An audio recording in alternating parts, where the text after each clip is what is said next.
acredito que foi um acidente, né? O direito, né? Vamos dizer, os operadores do direito. Eu jamais imaginaria que, na minha juventude, que eu iria fazer direito.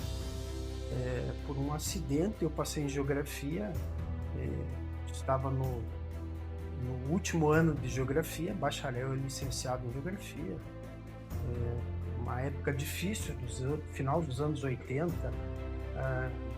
Então, eu namorava uma moça e ela iria fazer vestibular. E eu disse, eu vou fazer vestibular junto com você.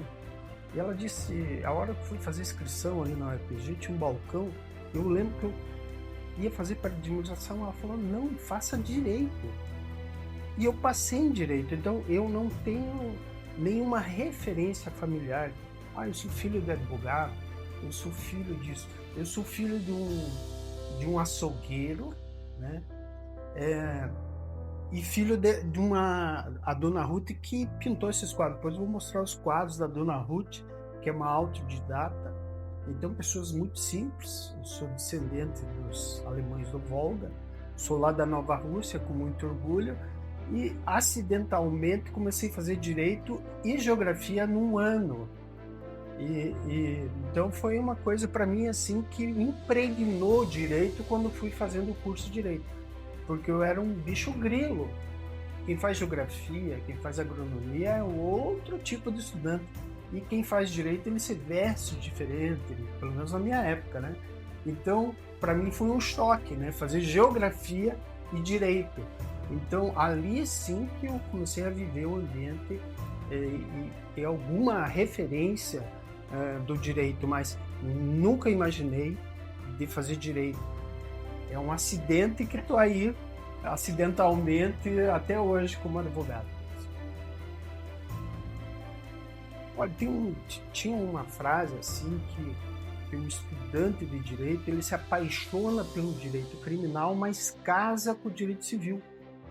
Por quê? O direito criminal é muito árduo, né? O advogado criminalista, eu tenho uma admiração para esses operadores do direito na área do criminal, porque você lida com a liberdade das pessoas. Então, eu e o meu sócio, Gustavo, estamos juntos há 35 anos e começamos na área criminal. Então, imaginemos, fizemos mais de 70 júris. Então, muito ativo nos primeiros anos na área criminal. E chegou uma hora da nossa caminhada, né, como operador de direito, que nós achamos que deveríamos mudar em razão da família, das posições e a atividade do operador de direito na área criminal, ele é um confronto, né? Então, um desgaste muito grande. Então, nós entendemos naquela época e aí hoje nós podemos dizer que temos um escritório que é sobre o direito empresarial. É algo nato das nossas famílias, né? E isso faz com que você caminhe nesse sentido de você advogar nessa área. Então, foi um instinto, porque, como diz, por que você começou a fazer direito? Porque nós começamos a advogar para empresário, porque nós tínhamos pais empresários, famílias de empresários, então caminhamos para esse caminho. A faculdade, ela, como diz, até o modo de se vestir, né? Você pode ver que o estudante de direito ele começa a se vestir diferente, né? E principalmente se ele estiver estagiando no escritório, né? Ele começa a pôr gravata, a menina já começa a se arrumar por salto, né? Então já muda a figura. Mas a inspiração, eu posso citar alguns nomes da faculdade. Fernando Eleutério, que já nos deixou, professor de Direito Penal. Francisco Carlos Jorge, hoje é desembargador, foi o nome da nossa turma, Direito Civil. E eu não posso assim, deixar de nominar algumas pessoas, porque eu comecei na OAB muito cedo. Então, nós tivemos a influência muito, né? Uma referência nacional, que é o Roberto Antônio Busato, né? Eu acho que é o único presidente nacional da OAB que veio de uma subseção. Aliás, tem um detalhe, assim, na minha eleição da OAB, lembrando agora, que foi é o único presidente da subseção que recebeu um voto do presidente do Conselho Federal. Eu tive esse privilégio. Roberto Antônio Busato. Eu não posso esquecer do professor Wilson Jerônimo Comel, que era uma referência, e eu acidentalmente fui vice dele, para depois, com o apoio dele, ser candidato a presidente, conselheiro, Tribunal de Ética, e assim, uma trajetória.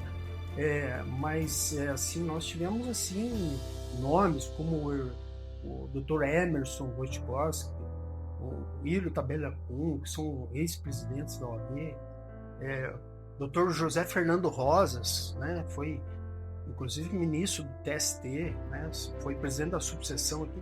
Então, uma influência dessas pessoas que fez com que eu estivesse e tivesse essa projeção, mas foi eu creio que um acidente também, né?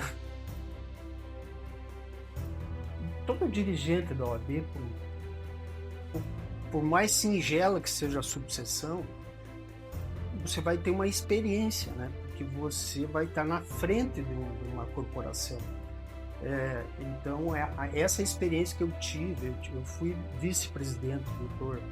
Wilson Jerônimo Comel, e depois eu fui para o Tribunal de Ética, depois conselheiro estadual, depois presidente da subseção e voltei a ser conselheiro estadual. Então eu tive assim 15 anos de mandato ininterruptos dentro da OAB. Isso nos dá assim uma bagagem. Eu digo, é muito mais que o mestrado. Quando você cai lá no Conselho Estadual, quando você começa a ver figuras, juristas, advogados de todas as partes do Paraná, e aí você começa a ter visões diferentes e tendo relações com outras seccionais, né, do Brasil inteiro. Aí você começa a ter uma visão diferente da advocacia, uma visão diferente da vida que você está acostumado. Hoje nós estamos aqui em Ponta Grossa, mas o Brasil é um continente, e advogados estão esparramados nesse Brasil inteiro, que é um continente. É uma força muito... que talvez os advogados não sabem a força que tem aqueles que estão inscritos na OAB. Eu peguei o tempo que você peticionava numa Hamilton, então você tinha que ter o curso da datilografia ou pescar os números, você colocava um carbono para você ter uma via para ti, né? Então eu sou desse tempo. Você imagina, eu peguei esse tempo, peguei o tempo dos computadores, das impressoras, e isso foi mudando, né? Mas resumidamente, assim, falando desses 35 anos, eu acho que o norte da mudança, assim, foi a pandemia. Quando nós estávamos acostumados com audiências presenciais, só para você ter uma ideia, o que era levar uma contestação no fórum. Você tinha que entrar no prédio do fórum e protocolar no balcão. Então o advogado tinha que se dirigir até a comarca, vamos dizer assim, eu tinha que ir até Imbituba, era uma coisa presencial. Então quando vem essa mudança, alguns advogados não conseguiram assimilar isso, porque é muito rápido. E a pandemia ela veio assim para nos isolar. Coisas que era impensável, né? Você dizer assim, eu lembro em 2006 que veio um desembargador falando do processo eletrônico, que todos os processos seriam digitais. Eu saí dando risada, eu achei uma piada. Hoje não existe processo físico. É difícil dizer para um acadêmico o que é um processo físico. Tem que pegar um processo no meu arquivo e mostrar, isso aqui que era o processo físico. Então essa mudança ela é muito grande para o advogado. Porque o advogado ele a Constituição diz que ele é indispensável à administração da justiça. O advogado ele é presencial, ele é o primeiro juiz da causa, ele que enxerga a sociedade de uma forma diferente do promotor de justiça, do juiz, né? Então, essa mudança dele não estar mais em contato com físico, com o juiz, com a testemunha ou com o próprio cliente, essa mudança, que é de 5 anos para cá, eu vou dizer que e agora nós estamos com essa coisa da inteligência artificial. Você pode ver que pro advogado tirar uma foto, ele tem que ter livros atrás dele. Isso não existe mais. Não existe mais. Aquele advogado que tinha uma biblioteca fantástica, não existe mais. A inteligência artificial, você coloca o tema e vem pronta. Então, nós estamos fadados a não existir mais, né? Então, o que vai mudar o profissional operador de direito é o tirocínio dele. Ele é um sociólogo, advogado, ele é psicólogo, ele é médico, ele tem que ter essa expertise. Então, essa mudança toda está fazendo com que a mudança no dia a dia do advogado, grandes corporações estão ficando pequenas, né? A Avenida Paulista tinha escritório de advocacia que hoje está tudo para alugar, porque os advogados trabalham de casa. Não tem porquê. Então, é uma mudança muito drástica. Não sei se para democracia, para o Estado democrático de direito, mas nós estamos vivendo uma mudança muito grande na nossa área. De fato que uma eleição para presidente, por mais que seja, né? Nós acompanhamos presidente seccional, Conselho Federal, como eu falei do Roberto Antônio Busato, advogado, mas quando eu estava na liderança da OAB aqui em Ponta Grossa, eu não posso esquecer alguns nomes aqui, né? Que era um grupo que trabalhava junto comigo, a Sandra Nega, que era minha vice. A atual presidente também foi minha vice, porque a Sandra passou no concurso e então a atual presidente foi minha vice, né? O Sandro Churuti, a Vínia, a Mauricéia Parubox, que é procuradora do município. Então nós criamos um grupo de advogados, jovens advogados, posso falar, o Bruno Garofani, o Roberto Tavarnaro. Então eu tive assim, um time assim, muito bom, e nós tivemos pautas que apareceram do nada. Milena, eu vou dizer uma coisa para você. Eu estive, quando presidente da OAB, eu estive com o ministro Tarso Genro para nós discutirmos essa questão de penitenciários, coisa do acaso. Um presidente de uma subseção, quem agendou isso foi o Pérez, que era deputado estadual, o Vanhona era deputado federal, e nós estávamos aqui, pedimos a interdição o Hildebrand, né? O Hildebrand é o presídio, e aquilo, o Pérez, não, vamos arrumar e tal, e de repente nós estávamos em Brasília, né? Teve um outro episódio, quando eu fui presidente, outra vez eu em Brasília, nós fizemos uma pauta de trazer a Polícia Federal para Ponta Grossa.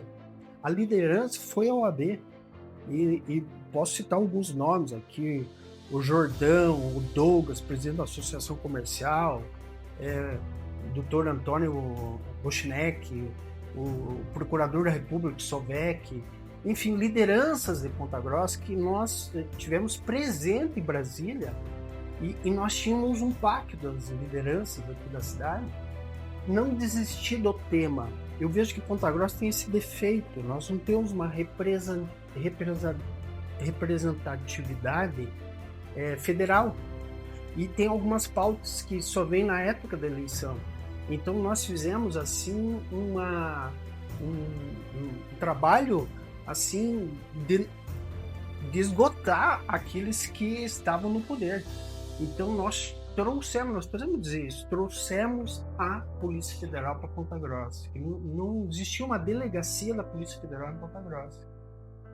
E existe um marco que eu posso dizer, quando fui presidente da OAB, nós lançamos a ideia do Centro Judiciário. O centro judiciário era uma questão por causa da Justiça do Trabalho. A sede da Justiça do Trabalho era aqui na Ronda, o prédio estava afundando, jogaram a Justiça do Trabalho lá na frente do campus da universidade. Se os advogados reclamavam, as partes reclamavam, tinha que ir até lá em Uvaranas. E ali começou uma ideia que nasceu ali dentro da OAB de nós criarmos o centro judiciário. Hoje o centro judiciário não é aquilo que nós sonhávamos, mas você pode ver que hoje tem ali o Ministério Público, está instalado no centro judiciário, foi uma área que a prefeitura desapropriou a gestão do Pedro Bosgrau, e hoje existe assim, ainda projetos, tem a Defensoria Pública, enfim, a Justiça do Trabalho ali, a Polícia Federal funciona nesse local. Então, nós estamos ali, temos que sonhar grande, né? E naquela época sonhamos assim muito grande e hoje eu vejo resultado. Às vezes eu falei para ti que nós tivemos diante do ministro da Justiça. Esses dias eu estive na penitenciária, que não existia penitenciária, nós temos a penitenciária 1 e a penitenciária 2. Eu perguntei para os diretores, são muito próximos, né? E nós temos hoje 3.500 presos em Ponta Grossa. Na época, quando nós pedimos a interdição do Rio Branco, nós tínhamos 400 presos. Eu vou dizer isso é ruim? Não. Nós estamos profissionalizando, nós não estamos deixando que o Comando Vermelho venha se instalar aqui. Quando a sociedade se organiza, nós não deixamos espaço para que o crime organizado tome conta. Então eu fico feliz de algumas bandeiras que nós lançamos e hoje é a realidade.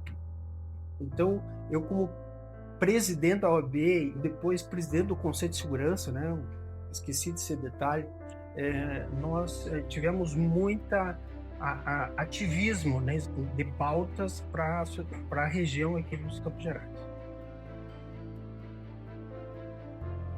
Olha, isso sempre é uma crítica. Meu pai, falecido, ele dizia: Henrique, o que você está ganhando com isso?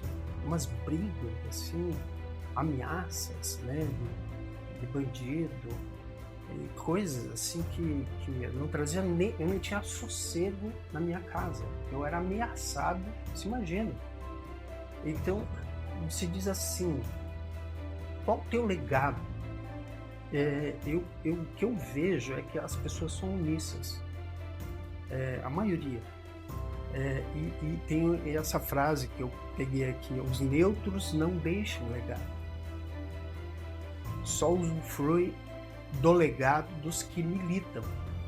A militância é a palavra do advocacia.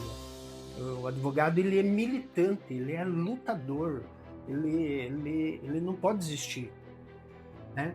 Você pode ver no processo do Lula, o advogado não pode desistir.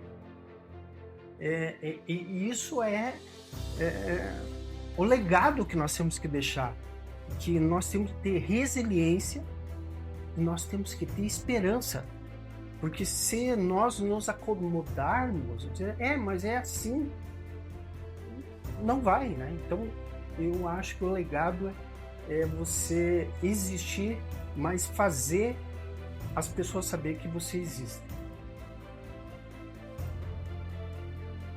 Bom, eu estive no Tribunal de Ética, é uma questão... A ética é fundamental, né? Mas eu acho que hoje ele não pode desistir. Eu estou dizendo assim que o advogado, o jovem, ele não pode desistir da nossa nação, né? Nós estamos vivendo um momento difícil. Ele não pode desistir da nossa nação. Nós temos assim uma relíquia no continente. Então, o legado que eu posso dizer para meus jovens colegas advogados: não desistam. Eu e meu sócio começamos, não sabíamos nem como distribuir uma contestação. Não tivemos estágio. Então, eu vejo hoje estudantes, a minha própria estagiária, que é uma competência incrível, né? Esse pessoal jovem hoje tem um potencial fantástico. Não desista. nós vamos construir ainda uma nação próspera. Que é um louco, né? É um sonhador, né? Insatisfeito sempre, né? Eu acho que eu tenho que copiar algumas pessoas que eu vi. Eu não vou desistir de advogar. Advogar é isso, é militar até o fim.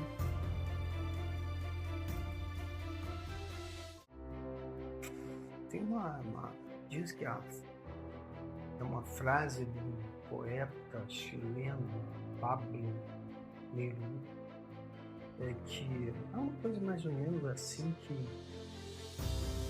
na nossa caminhada sempre existirá flores, vão cortar as flores, mas você não pode esquecer que a primavera está para chegar. Nós estamos, acho que no ápice do inverno aqui nessa hora, mas a primavera vai chegar.